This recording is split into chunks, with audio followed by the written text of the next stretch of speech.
Hi. I don't know how you can catch me doing this all the time. You get focused. I'm not. I'm just... I know, you're focused in what you're doing. Well, and so it's easy to... Childishly, I go from one thing to slip another in with here. all of my energy. I bankrupt myself with every gesture. It's all good. Okay, we're starting on chapter 26. Yes, sir. I thought it was 25. No, we're at 25. Okay, well, here's where it starts. I'll start off by holding up this photo here. That photo there. This was taken in Kojo. That's Kojo. That's Kojo. It's not. Yes. It's not me. No, it's Kojo. It's Kojo and Mexico at the beach. This is in Cancun, and I'll explain how he got there as we go on. Don't take away the illusion. Well, if you use your imagination, you won't take anything away. All right. Kojo has returned from his beautiful little trip to Denmark, to University of Copenhagen, where he was lionized and fed and dined and wined. He comes back and he wants to hook it up with Akosua Ferguson, and he feels the best way to do this is to let's get out of here for a minute. You know, at times it helps to get away from familiar territory and have just a free time. Yes. So he just came from the north, Denmark, so why not Mexico? And this is how they wind up together in deepest Mexico. Gotcha. We made it to the sea. That's what the picture was about. Okay. I see. Guaymas. They made Catch-22 down here. That mad thing with that crazy guy. What was his name? Hawkins. Hawkins. Anyway, the last time I was here, a lot of people were complaining about how the film company inflated local prices. Lemonade went from a dime to 20 cents, that kind of thing. Oh, my. I drove up and down a few of the main streets to give Akosua a feel of the place. Hadn't changed much, a little more touristy than it was a few years ago. Let's hope they have a vacancy in Lamar. 102 Lamar. They showered in water that mingled with the salt of the ocean on their front doorstep. Of course. Shall we dress for dinner? Of course. They had Lamar dining room to themselves, dressed in their wrinkled but spotless white outfits. Huachinango a la Veracruzana for two. Si, senor. Kojo, I thought you couldn't speak Spanish. I know how to ask for food in about 6 languages. I guess that works. That's right. The large, firm-fleshed fish drizzled with succulently fried onions, pimentos, olives, and spices, tasted as though it had been plucked out of the sea minutes before. I forgot what fresh fish tastes like. Fresh fish, chilled bottles of Casablanca. They strolled out onto the pier in front of the hotel, taking in the sight of the low-skimming pelicans, the far-flung sparkle of stars. He stood behind her, his arm circling her waist, nuzzling her neck.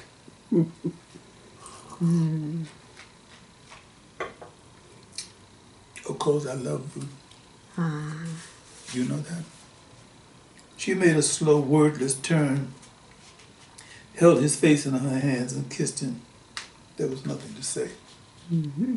They sang wordless songs, driving south a few miles from the seacoast. They paused to have finger-sized tacos and cold bottles of beer in towns that seemed too small to have a name. What did they call this place? If they called it anything other than this place, it would be too much. Kojo was delighted to discover a sense of humor in Akosua that he hadn't been exposed to before. It was dry and sharp, but not acidic. You know, it's too bad more of our people don't travel to Mexico. The way we travel, they might not miss the concrete slave ships as much as they think. Mm-hmm. Akosua admires Kojo's way of coping. It was always a positive vibe happening. The car won't start. It must be out of gas, that's all. We're stranded in the middle of nowhere. No problem. Someone will be passing soon. Mm-hmm. Nothing is a real problem if your mindset can find the proper frequency. What's our destination, or do we have one? Interesting, you should ask that.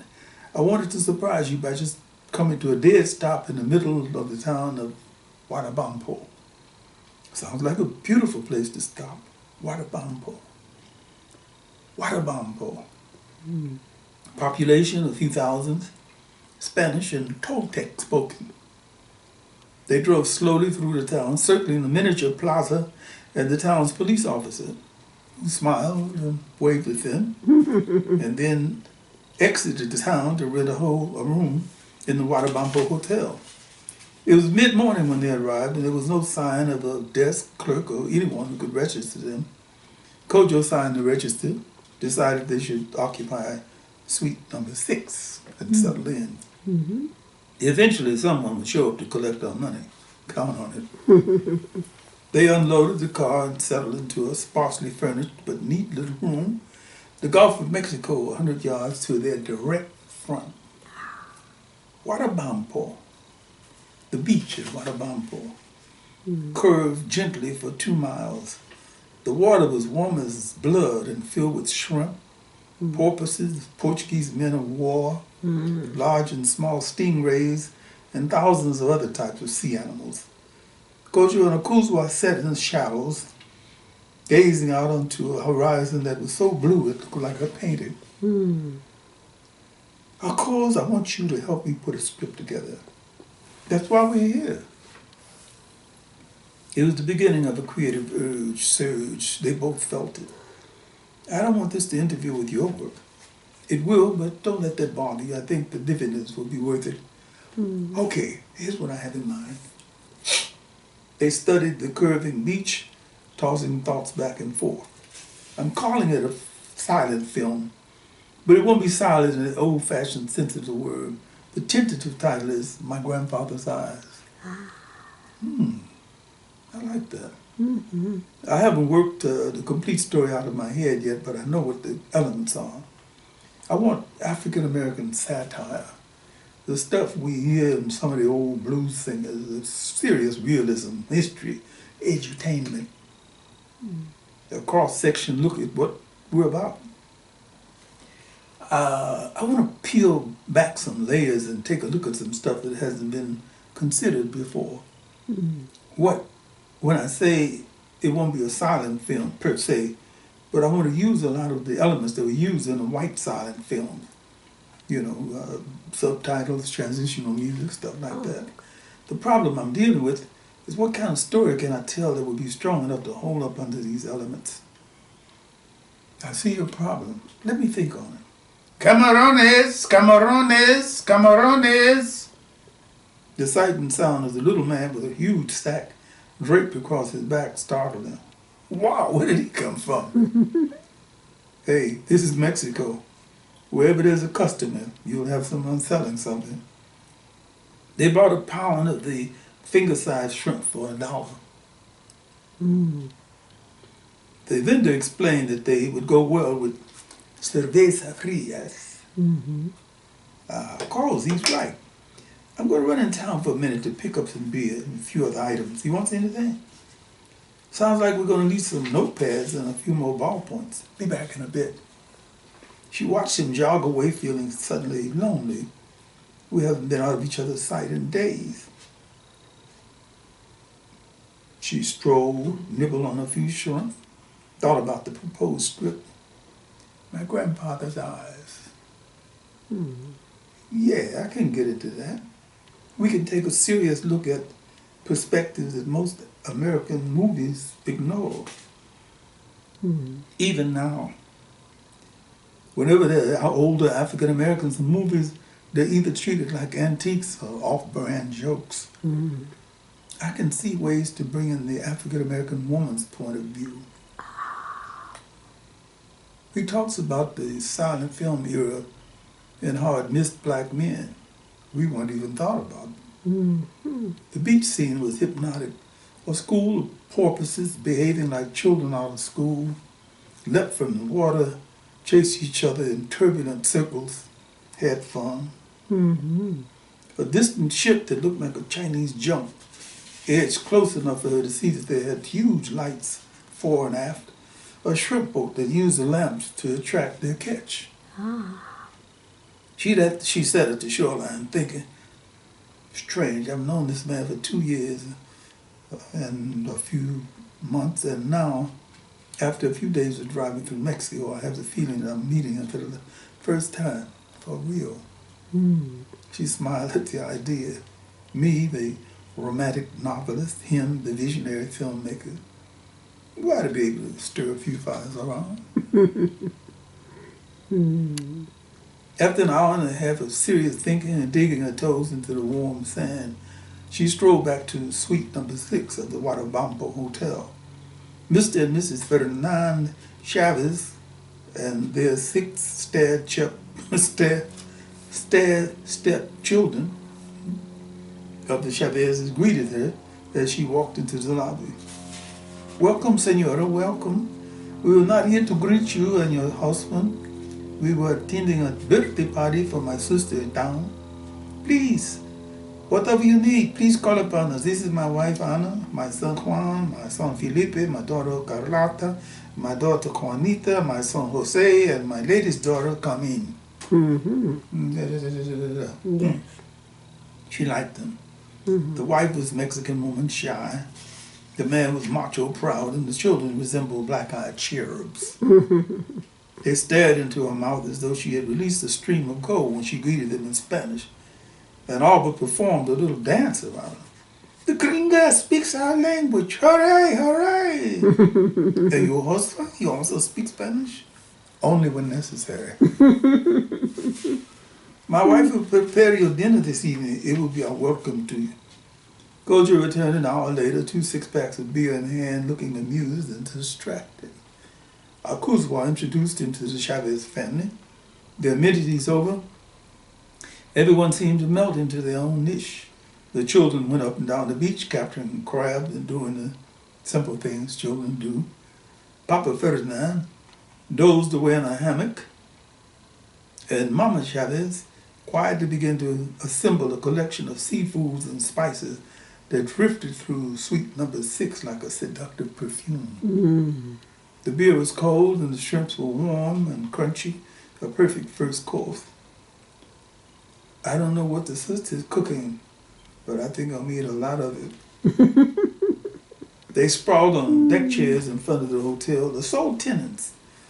Notepads at the ready, enjoying the lush afternoon. What took you so long, Kojo? I thought they had deported you or something. She detected an elfin, mischievous gleam in his eyes. Just trying to find the coldest beer in town, that's all. An hour later, the younger Chavez came to tug gently at Akosua's hands. She's telling me dinner's ready. They raced to their room for a quick shower and a change of shirts. As good as it smells, it's got to deserve a change of shirts. The 5-table-sized dining room was open to them.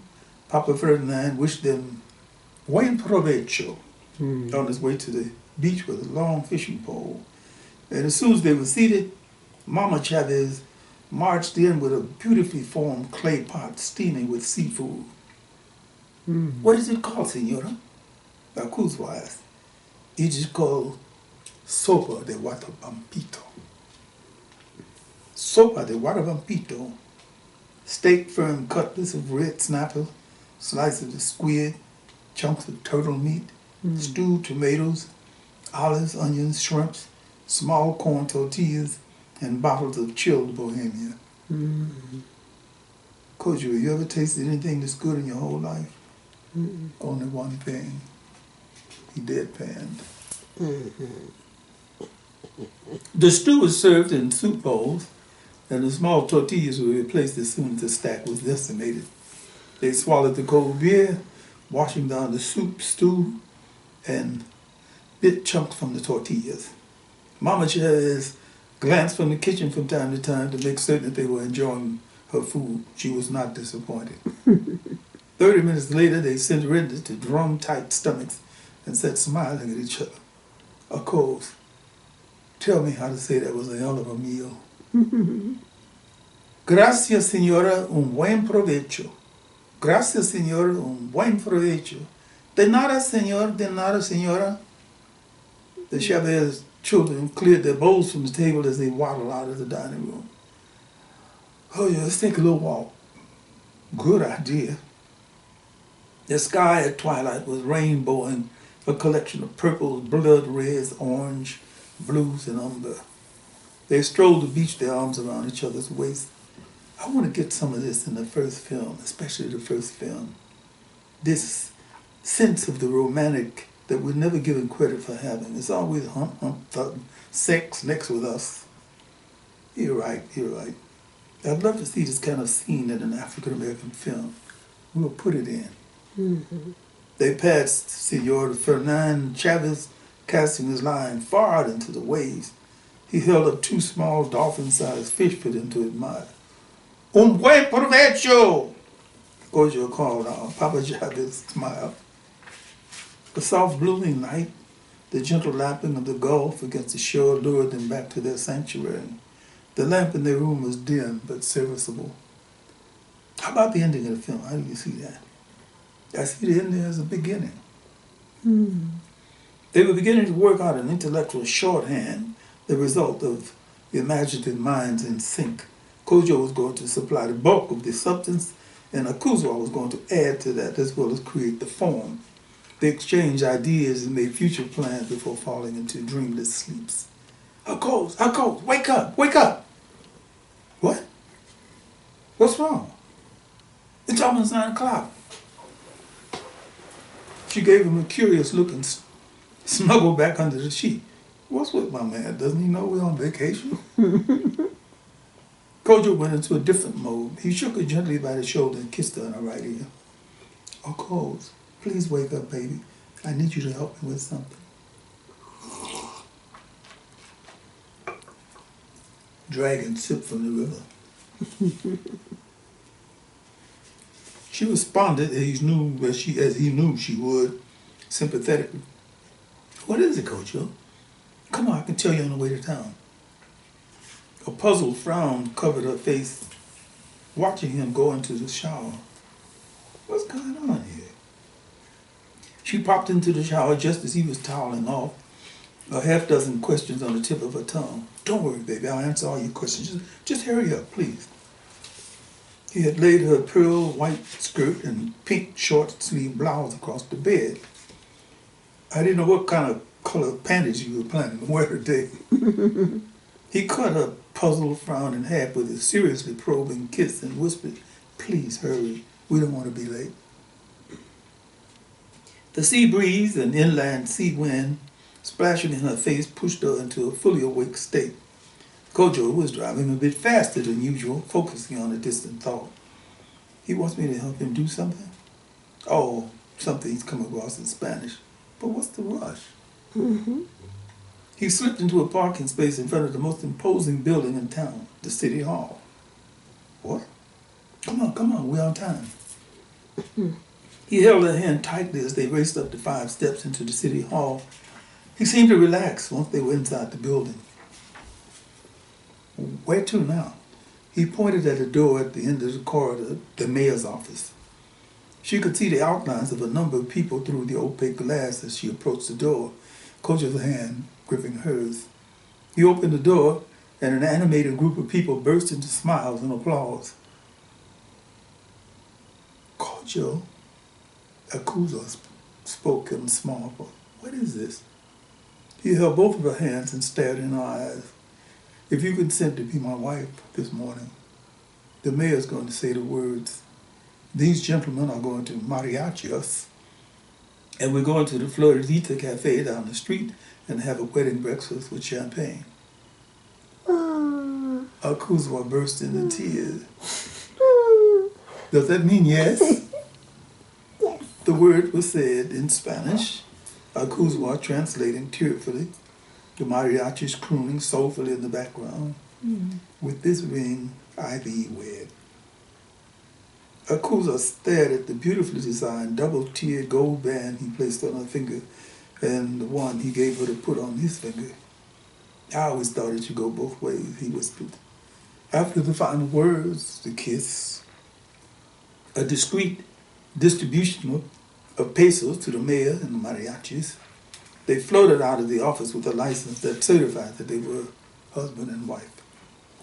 3 doors away from City Hall, they entered La Floridita Cafe. The owner, a golden-skinned, plump woman with thickly coiled braids, smiled them into a corner table where 2 bottles of Piper Heidsieck were plunged into a zinc bucket and covered with chunks of ice. The breakfast is now, Senor Kojo? Si, senora. No. Akosua kept dabbling her eyes, trying not to cry. Kojo, when did you do all of this? Yesterday when I came to get the beer. But how? I mean, your Spanish is... My Spanish is subnormal, but this makes the difference. He held a thick wad of peso notes under the table. Akosua laughed. Yeah, I guess you got a point. Huevos rancheros, refried beans, and spinach. I had to convince her we didn't want the sausage. She struggled with that for a few minutes. The spinach is delicious with the eggs and beans. Customers wandered in and out, were informed the reason for the celebration in the corner table, and smiled in their direction. Midway into the second bottle of champagne, Kojo, where did you find Piper Heidsieck? Excuse me, Huatabampo. The mayor's brother is the fix-it man in town. See him and you can get anything. An hour later, they made a clever stagger back to the car, supporting each other, waving to a cafe full of well-wishing Mexicans. Kojo, can you drive? You okay? Never felt better. If this was L.A., I'd say let's take a taxi. But once we get to the end of the street, there's nothing but open road. Let's hit it. They made a shaky start from the curb, but leveled out just past the donkey loaded with tree branches. They drove slowly, carefully, feeding on each other's good vibes. Oh, excuse me. Kojo, you just given me one of the most beautiful mornings of my life. Let's try to see if we can extend it to the rest of the day. He stopped the car in the middle of the road to kiss her. By the time they arrived at their hotel, the Chavezes had been informed via the small-town gossip system that is more effective than the telegraph that they had just been married. The Chavezes were obviously pleased with their guests and the fact that they were now renting a room to an authentically married couple. But they were discreet. Mrs. Chavez announced, I will bake a small cake for Mr. and Mrs. Kojo. Gracias, senora. It was close to high noon before they found themselves in bed together again. Akosua draped the arms around Kojo's neck and squeezed it. Kojo, you've made me a happy woman, a truly happy woman.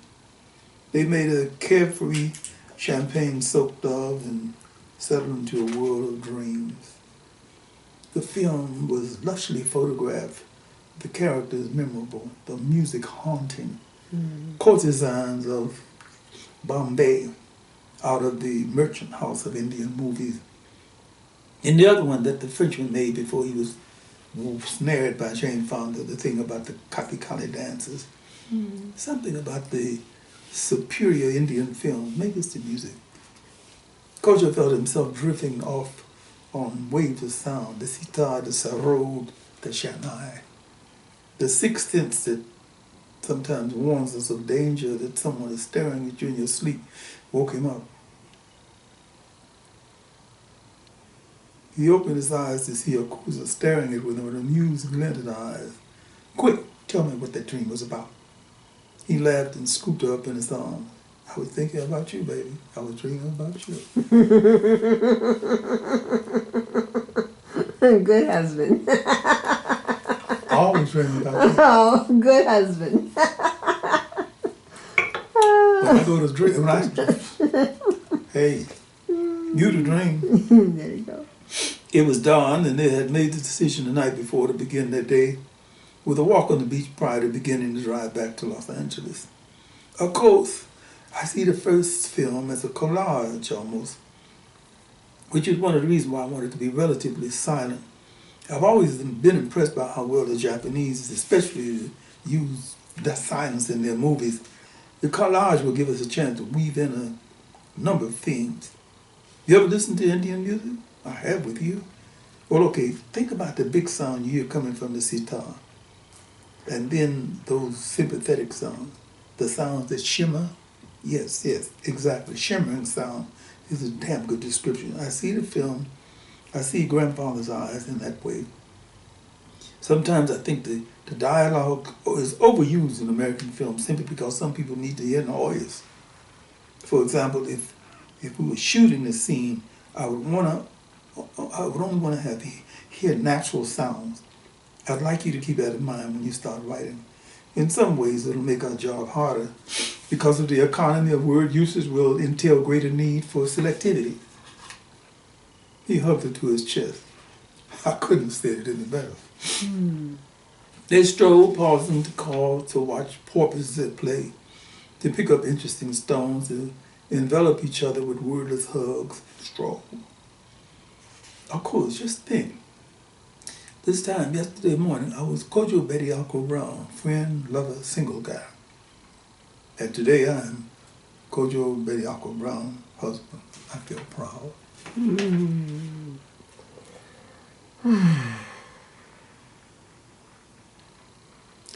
She held her ring up to the light. Yesterday, about this time, I was Akosua Ferguson. Today, I'm Akosua Ferguson Brown, wife, and I'm proud. They made a gentle right turn and started back, each of them swamped by a barrage of feelings. I'll have to break the news gently to my mom and dad. She'll be close to a heart attack no matter what.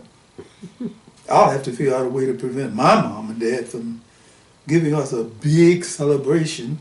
It'll be hard to make them understand that this trip to Mexico put us on the workbench. What a beautifully creative mind he has. The whole concept that he's talking about may be 20 years old, but he makes it sound fresh, new. Now then, I've done the first thing. I've made the first step. But I don't have to feel that I did it as an obligation. I think I would have probably married Akosua anyway, I think. Mama Chavez welcomed them with a lush fish roll and egg breakfast. We'd be fat if we stayed here longer than a week. After the breakfast and the heartfelt handshakes all around with the Chavez, it was time to head back into the storm. Well, are you ready to go back into the storm? Frankly, no. But we can't stay down here living like fat cats either. Akosua took the wheel for the first lap. We got about 3 days to get back. Let's make every hour count. Guaymas came too soon. Weird, isn't it? It seemed that we were traveling in slow motion on the way down. This is chapter 27. Let's try to recapture the motion. A late lunch at La Mar, a small nap on the beach. Kojo, I hate to talk in cliches, but this whole thing seemed like a dream. I was thinking that too. I think that's what we need from time to time. Reality can be so sickening. Yeah, that's true. Hermosillo gave them the opportunity to buy a small bucket, fill it with a bag of ice cubes and 6 bottles of Carta Blanca. They dipped cups of iced beer out of the bucket, whizzing through the blast furnace air of the Sonoran Desert. It gets hot.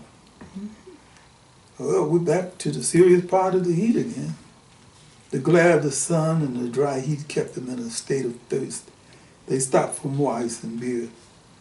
I can think of a time where I would have thought this was quite gauche.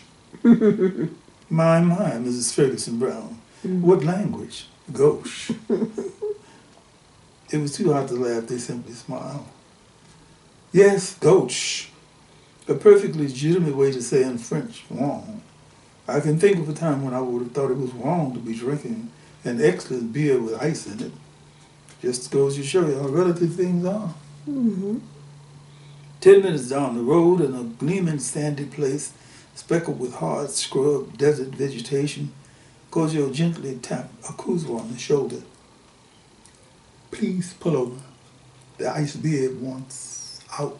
You gotta pee? Well, if you want to be gauche about it. She slowed to a stop, stretched, and got out to flex her legs. The moan of the motor was off. The desert had locked into a bright stillness. Kojo waved and walked 50 yards away from the road. He smiled at himself, a bit tipsy from a full afternoon of iced beer drinking. Stupid how fastidious people can be. Why would I have to walk this far from the road from Akosua to take a leak?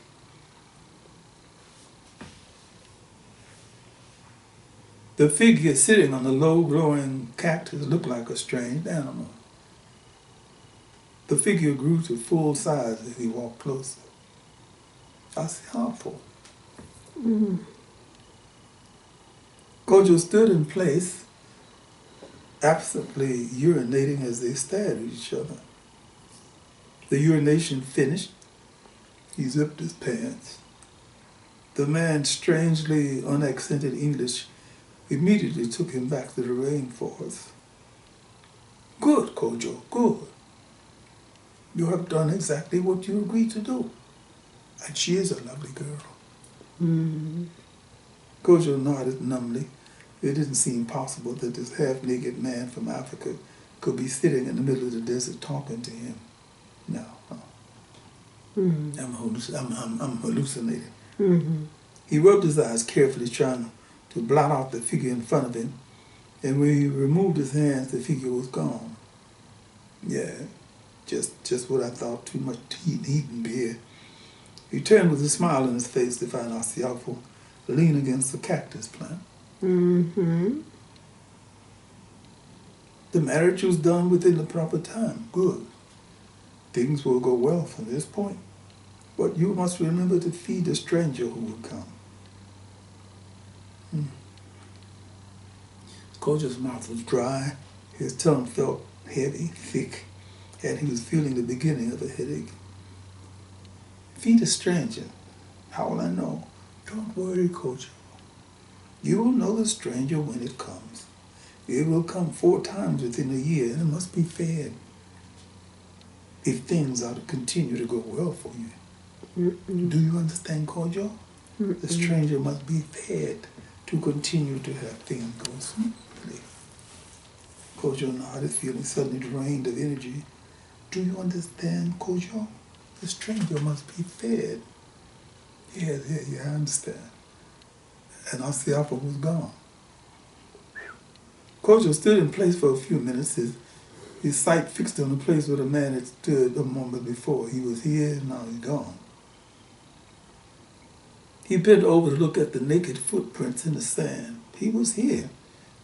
He was definitely here. He looked around and walked back to the car. Akosua was swabbing her face with a wet terry cloth towel. Kojo, I've heard of constipation, but not for someone taking a pee. What's that called? That's called a full bladder. Yeah, let me share that with you.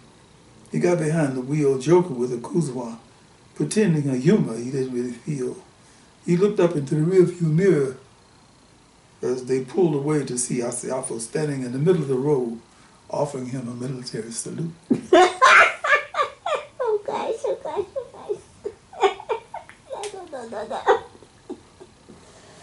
Okay. Akosua was sleeping lightly in the passenger seat, tired from a day of glaring at sun-blanched landscapes. The evening breeze was a merciful hand fanning cool air in on them. Kojo drove by instinct, his mind wandering from subject to subject, trying to be rational. A half-naked man in the forest promises me that I will be able to make the films I want to make. The money will come.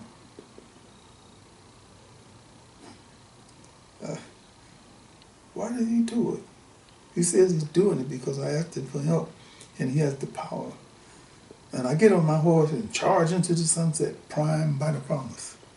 The only thing I have to do is get married. He smiled at Akosua's sleeping profile.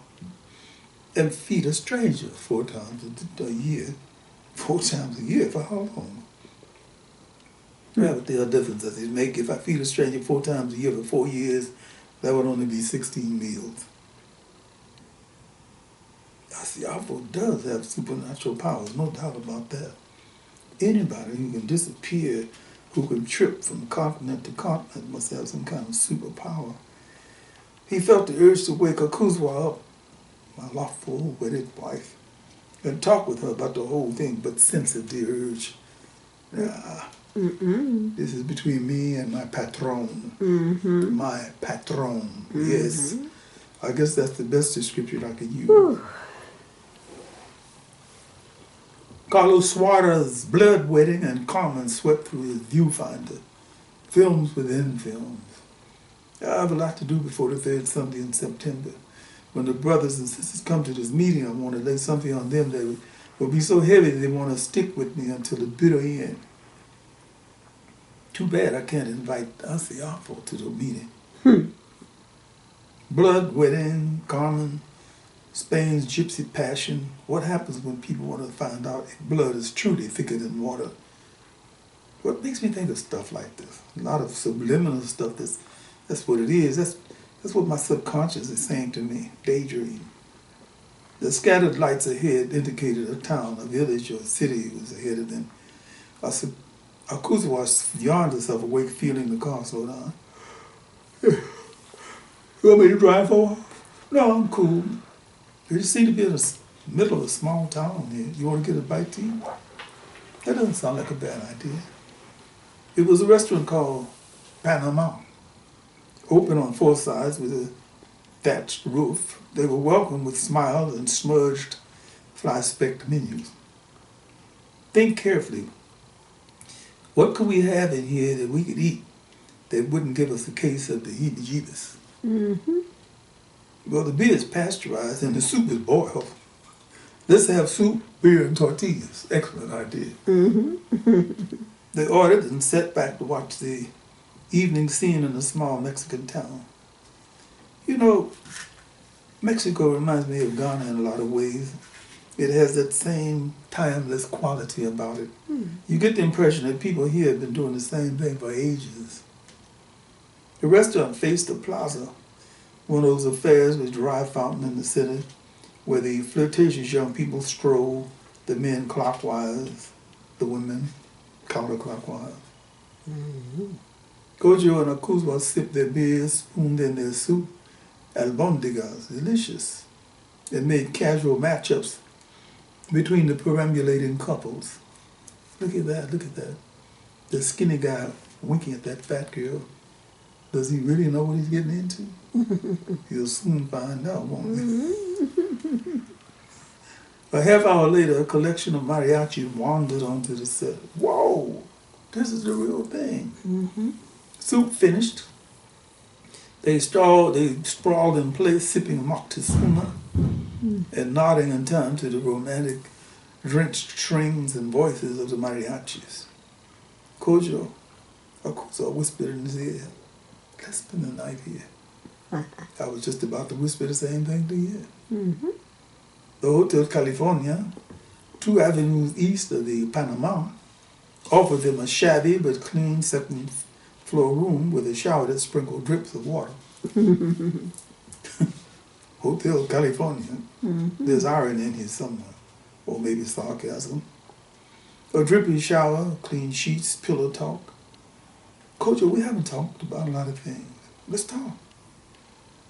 Well, we haven't talked about babies, about children. I love them. You mean that? You want to have babies? Only one at a time, please. Why do you ask me that? Because I flushed my birth control pills down the toilet yesterday morning. Oh. Okay. I see, said the blind man. They were driving through Nogales, Arizona at 10 a.m. the following day, feeling a bit solemn because the holiday was over. They were back in America. You know, I always had a feeling that a weight of some kind has been lowered on me when I come back to America. I remember the first time Mom and Dad took me to Europe. I didn't know you'd been to Europe. Oh, 3 times to be exact. But it wasn't your Europe. It wasn't Copenhagen. This was my mom's Europe.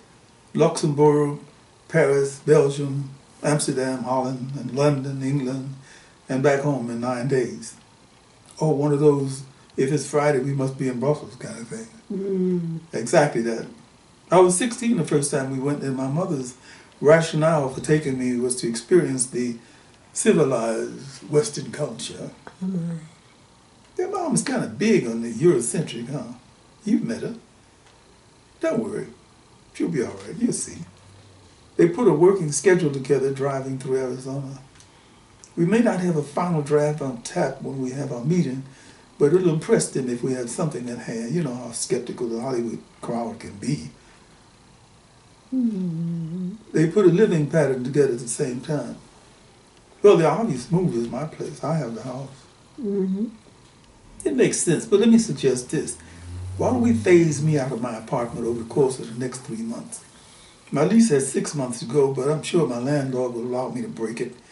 They're really sweet people. I know I've met them. Okay, that'll work. As a matter of fact, that's a good idea. It'll give me time to have a couple of walls knocked out to give us more working space. I think I'll extend back to the back porch. That'll give us all the space we need to work in. Plans. Plans for a script, for home life, for future dinners, for trips to Mexico again, for a series of books, movies, for a future. Kojo, how do you want to do this? Do what? Break the news to our parents. He was forced to laugh. Well, for mine it'd be very simple. I'll stick my head in the door, announce that we're a new man and wife, and run before they start having an all-family celebration. Akosua looked calm. I wish I could say it was going to be that way with my people. I can almost hear the screams of anguish now. At my dad grumbling, betrayal of trust or something. Don't worry about anything. I'm on your side. Don't look now, but we just crossed the border into La La Land. The familiar landmarks and freeways begin to appear. Kojo, there's just one important item we haven't discussed concerning the production to begin with. Where's the money coming from to set up an office, get the phones in, the office equipment, stuff like that? That's the big hurdle I have to jump over. Well, I got $38,000 in savings and the equity in the house. Of course, I love you for even making a suggestion, but that's not the way. One of the things they taught us at USC, which made lots of sense, never use your own money to finance a project. Don't worry about the fun. I got irons in the fire. He smiled at the confident thrust of his chin. My husband. Bumper to bumper traffic Friday evening from San Bernardino to LA. Welcome back to the parking lot. They had decided to give themselves the weekend to be together a little longer to map out the future. Wouldn't it be wonderful if this weekend never ended? We could try to keep it going as long as possible. Why don't you come to my place? I'll keep you away from your mother's messages for a few hours longer. Saturday morning. Oh, you coming with me to the park? May I? Of course you can, Mrs. Ferguson Brown. Kojo had an odd, almost self-conscious feeling strolling into his workout area with Akosua, my wife. I better get used to the idea. I think she's going to be on the set for quite a while. Akosua made a fast walk around the avenue circling the park while Kojo sweated a few bottles of beer out of his system. Morning, Kojo.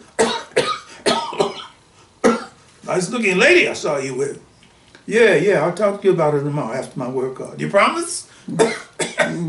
Cross my heart. Okie dokie. Kojo smiled to himself through 50 push-ups. The park telegraph system was clicking. Of course they would see me as the latest news after all this time. Whoa, how many? You really work up a sweat, don't you? It's not usually this much. This is mostly holiday in Mexico coming out. Nice little walk around here, huh? Yeah, I love the hills. They strolled back to the apartment feeling loose, pleased with each other. cold, fresh orange juice, a hot shower, or mid-morning nap. Kojo, don't you have some work to do? I'll get to it in a little while. 45 minutes later, Kojo felt himself being pulled upwards by his shoulders by a lightning series of brainstorms. He slid out of bed, draped the bath all around his hips, and disappeared into his office workshop. 20 minutes later, Akosua, curious, peeked in on him, scribbling furiously on a yellow legal pad. Akos, come over here, baby. Here, sit in the chair of honor. Thank you. What's the excitement about? I just hit on something, or rather something just hit me. This film script has been on my mind. I know. Well, anyway, I've been thinking about it as a collage in film, but I was stumbling around searching for a theme, for some themes. And what I've come up with is a theme. It'll still be a collage, but with subliminals that will show the disharmony of African-American life, part 1. We'll get heavily into the reasons why, but subliminally, which means it's going to be very, very important to have the right ideas and images run side by side. And the music? Yeah, and the music, which just reminds me, I'm really going to need your help dealing with Juno. No problem, she's an old friend. You know her? Been knowing her. She was a little flaky and has to be coddled a little. She's basically cool. Wonderful, it's on you. Now then, in a very subtle way, we'll have a transition to part 2 that shows how we've been able to use some psychic super glue to smooth out the rough spot that our Holocaust put in front of us. I don't want to put out some kind of, and they lived happily ever after bullshit. But I think it's important to show how far we've come. What do you think? Let me make some tea, and we can get started on part 1. Sunday bloomed sunny and humid. Harvey Ferguson felt cool and collected, starting from the front page of the Los Angeles Times. Harvey, aren't you going to put something on? They said we'd be here about 2. Minerva's only 11:30. Yes, I know. But don't you want to make a good impression? Oh, the Browns. They don't strike me as the kind of people you'd like to make a good impression on. Oh, please, Harvey, don't be so snobbish. Those are the parents of this young man that Akosua has fallen in love with. So, what should I do? Change into something. Why not put on your blue blazer? Minerva, it's a bit warm for that, don't you think? Perhaps. In any case, you can't sit there in your golf shorts reading the newspaper expecting guests. And why not? Minerva Ferguson cocked her head to one side, her serious listening mode. Oh, what the hell is this? The Browns strode up the driveway laughing, bringing gay vibes all the way. Welcome, you must be Mr. and Mrs. Brown.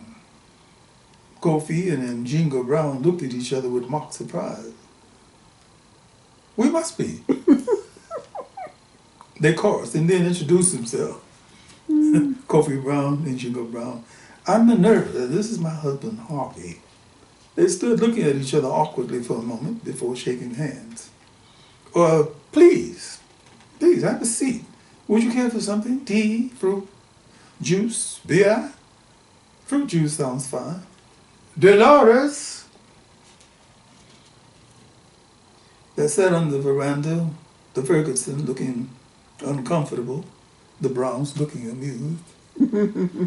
The car braking in the driveway announced Kojo and Akosua's arrival.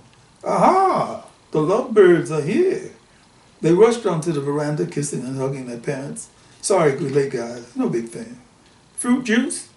I think we'd like something a little spicier. Dolores, ice cerveza? Sí, señorita. Dos botellas, por favor.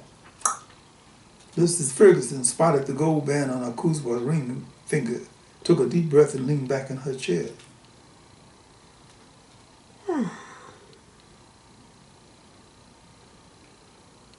There was something so theatrical about the motion that it focused attention on what she had noticed. Akosua decided not to play past the moment. Well, I guess we may as well come out with it. Mom, Dad, Mr. Brown, Mrs. Brown. Kojo and I got married last week. The Browns embraced him and offered him congratulations. I knew you two were up to something.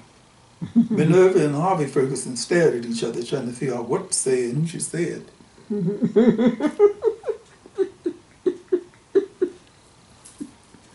Harvey Ferguson cleared his throat. Akosua, Kojo, we wish you two young people all the happiness in the world. Yeah. Akosua hugged her father and stared a question mark at her mother. And I want to second that motion. I knew I had made the right choice the minute I met your son. Where did you two get married?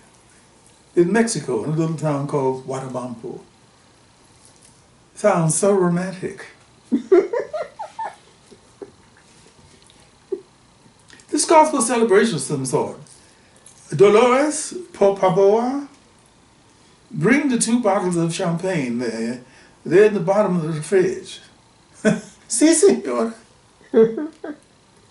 Kojo and Akosua stared at her mother, shocked to see her reaction.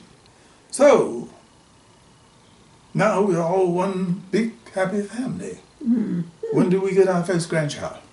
Oh my. And Jingle Brown initiated the laughter and it became contagious. Kojo and Akosua laughed with relief, their parents with joy. Hmm.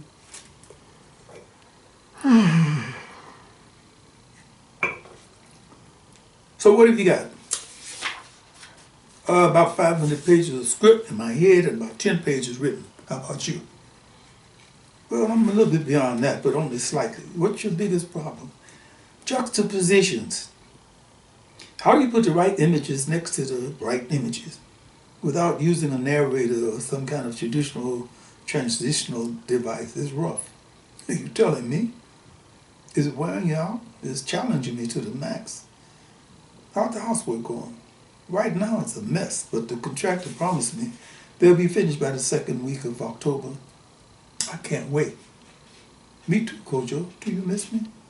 Desperately. Desperately. You know of any other married couple that took their honeymoon together and came back home to live apart? Hmm. Yeah, that's kind of hysterical, but don't worry, it won't be that way for long. It better not be. Hmm. Don't worry, Mr. Brown, it won't. I'm barking at the contractor like a mad dog. Good, well, that's it for now. Will I see you tomorrow? Let's do lunch and compare a few notes, say about 1. See you then, night. Good night, Knuckles. He replaced the phone in his cradle and leaned back in his desk chair. This is a gem. Hmm. An absolute gem. They had split the script into 2 parts. He was dealing with the disharmony, the grief of part 1, the African Holocaust diaspora, as a series of small stories within the big story. The scope of the thing is too big for a 2-hour movie. I'm trying to scale it down to human terms and make it understandable for people who couldn't imagine the genocide of millions over a 400-year period, but yet somehow maintain the enormous scope of the madness. Akosua was working on part 2, showing how a kind of super psychic glue was used to prevent the complete disintegration of the Africans who were exported. What forces can you identify that would serve the purpose of preventing total disintegration of the African psyche, of the Africanity in us? Well, spirituality is one of the major factors. I'm speaking of African spirituality, not Christianity or Islam or any of those other foreign religions. I'm having my eyes opened by studies that pinpoint the vitality of an African spiritual system. It's called Voodoo in Haiti, Candomblé in Brazil, Santeria in Cuba, Shango in Trinidad, Obeah in Jamaica, the religion, or Yoruba in the U.S., that exists wherever the African people. I'm putting an emphasis on that spiritual thing. And of course, the role that women have played in helping us to retain our souls. We got work to do. The days galloped past, the telephones were seldom silent during the course of the day. Kojo, we got about a week. What do you think? We'll have enough between the two of us to light a few fires. I feel confident. I'm glad to hear that. I was feeling a little down. Don't be down, sweetheart. Whatever you do, don't be down. They paid Grandfather Kwame a 2-hour visit to discuss the African-American genius for pushing nihilism into a corner.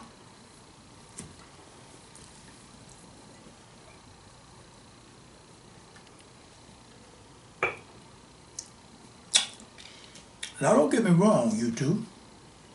I'm not going to come right out to say that we were spiritually stronger in the old days. I can't honestly say that. What I can say is that the floods that caused erosion are deeper now. I can see it in the way a lot of young people have just given themselves up to substances and garments. That is to say, pleasure and adornments. They block out matters that they think will cause them any kind of deep thought. Even when they ride, it's almost with a sense of pleasure. I don't know. It may have something to do with how cleverly the white men who run America have manipulated obstacles in front of them and behind them and around them. Years back in ancient times, in my day, we knew exactly what the deal was. We had two simple choices to make. Either survive and thrive or lay down and die. As I see things now, there's so many distractions on the way to the real deal. So many strange con games being played. For example, to use a blatant example, I could never imagine a Michael Jackson being a heroic figure to the members of my generation, even minus the glove, the stringy hair, and the facial altering. The basic reason we wouldn't have dug him, I think, is because we were into the real deal. The real deal meant seeing things in their real light.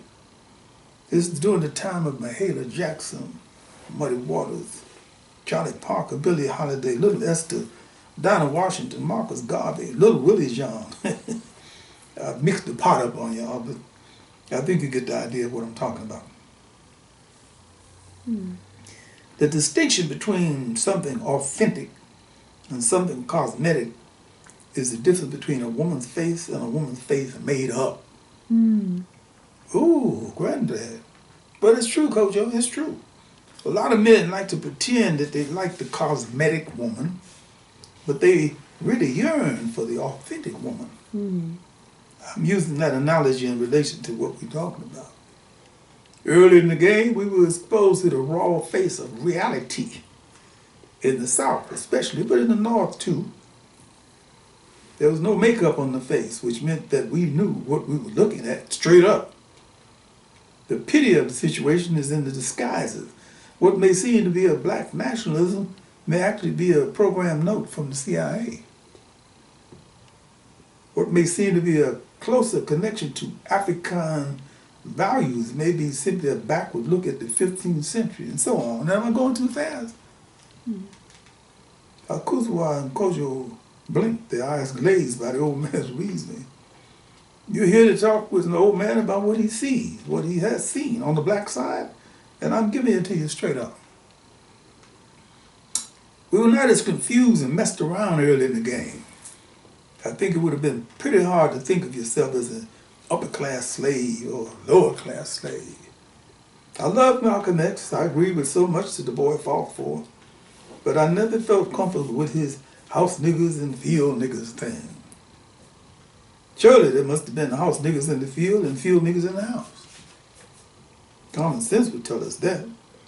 When I say that we were not as confused and messed around with back then, I'm not trying to pat anybody on the back. I think I can attribute the lack of confusion to the times. There wasn't a bunch of computers then or sophisticated anti-African American think tanks. Stuff was real primitive back then. Shooting, burnings, lynchings. We knew who the enemy was. Nowadays, if I were to say that one of the black man's meanest enemies is the market-driven economy, a lot of black people would try to black my eye or just blink stupidly. It's a whole new ball game now, and it's deadly. I wouldn't want to try to pinpoint the exact moment in time that we went from the real deal to fantasy. But I suspect it happened sometime during the 60s when enough fertilizer had been spread to make people believe that racial justice was going to be achieved. Of course, it didn't happen. It's not ever going to happen as long as African Americans are considered a problem. That may sound like a mean assessment of the situation, but that's what reality can be like. The old man paused to take a slow slip from his vagina. Right. Take a small sip from his drink. Yes. No, what you're saying. The African American then and now recognizing what the real deal is and always has, simply stockpiled some soul and held on to it for cold days. I think that's what it comes down to. In terms of us dealing with hopeless conditions, serious despair, African American nihilism, somehow, in some kind of way, spiritually, I believe, our ancestors had out some stuff, had enough stuff out there for us to stockpile, to feed on it when necessity demanded we do so. You believe the spirits are responsible for our survival? Daughter, I'll tell you the honest God truth. I can't point my finger at any other energy source. I've spent many hours of my life trying to discover the secret of our will to overcome, many hours. And after all the fancy wrappings have been stripped away, we always wind up at a spiritual place called get up and get on. Akosua and Kojo laughed at the old man's use of the vernacular. You know something? I've been disappointed in our intellectuals, our poets and writers for years because they never made a serious effort in this direction. Kojo, I've even taken your daddy to task about this. I used to ask him, why is it we can go to the bookstore and pick up books on Hindu thought about the other side? The Japanese looks at the cherry blossoms, Jewish thinking on the Jewish Holocaust. But there's not one book on the spiritual conquest of the African Holocaust diaspora. He told me he didn't have any books about it because no one had written one. Can you imagine such a thing? We ought to be swamped with books, pamphlets even, about the spiritual forces that we tapped into to overcome the nihilism of chattel bondage. I'll go a step further and say we need to have our asses kicked. Pardon my French, Akosua, for not having a Holocaust diaspora monument erected in all the places we were shipped to. And that's the end of chapter 27, which is where I'm going to stop right now at this point. Wow. Talking to the old man Wow. has to be the apex of what it is that they should know about. And he's telling them what it is about. Wow. So, it's going on. It certainly is. It's going on. Asiafo in the desert, that was something. Okay, in these writing classes that we've been having, over and over and over again, I'm telling,